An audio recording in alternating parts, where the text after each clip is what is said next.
let us see the theories of personality. There are various theories of personality are available, given by various authors. They are type theory, trait theory, psychoanalytic theory, social learning, and humanistic theory. Type theory. People are grouped into identifiable categories.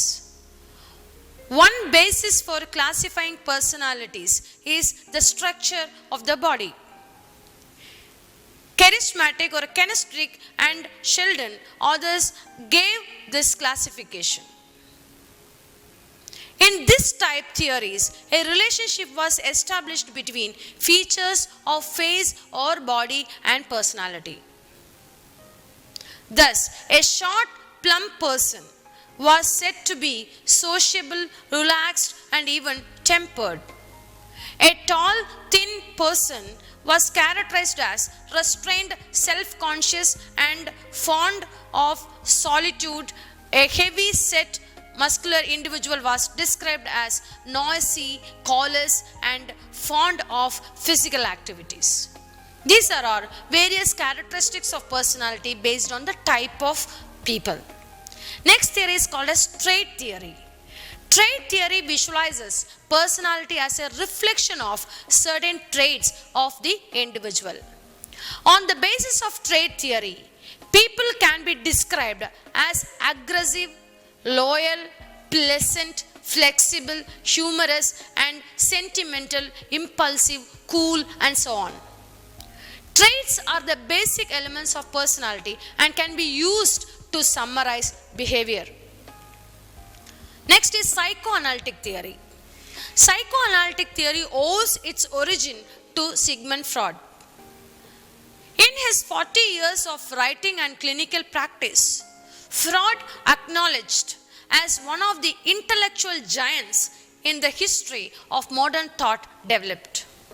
The first comprehensive personality theory is psychoanalytic theory, a method of treating neurotic ills and an extensive body of clinical observation based on his therapeutic and experience and self-analysis.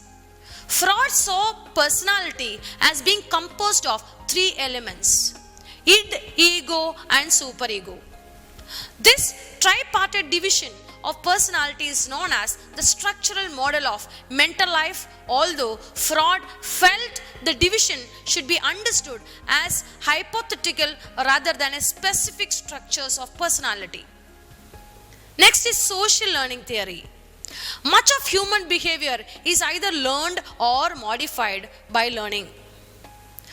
Through learning, one acquires knowledge, language, attitudes, values, manual skills, fears, personality traits, and self-insight. Therefore, a study of the process of learning throws more light on understanding human activities.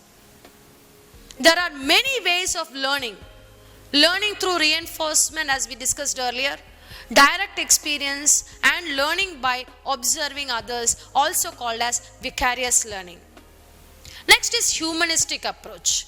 The humanistic approach to the study of personality includes a number of theories which, although different in some respects, share a common emphasis on man's potential for self-direction and freedom of choice.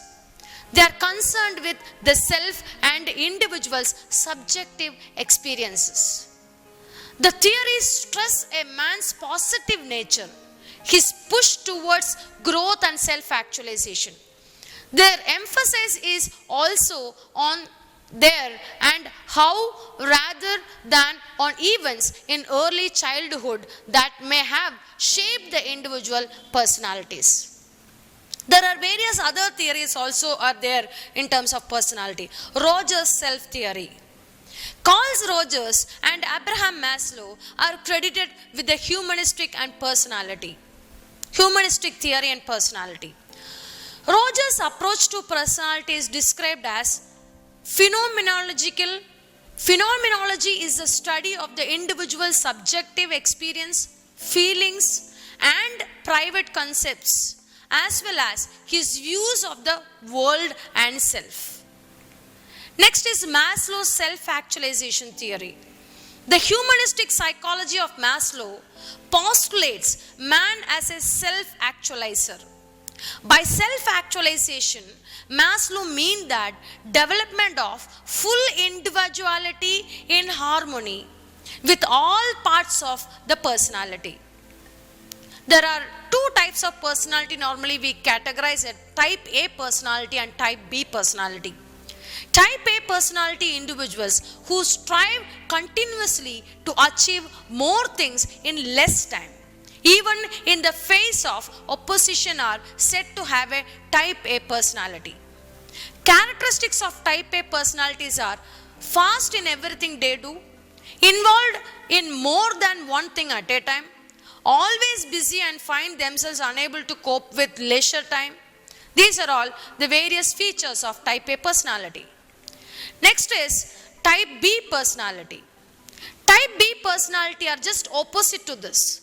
Just the opposite of the type A personality is more relaxed, sociable, and has a balanced outlook on life. They put extra effort in order to meet a deadline, but do not feel pressurized. These are all type A and type B personality.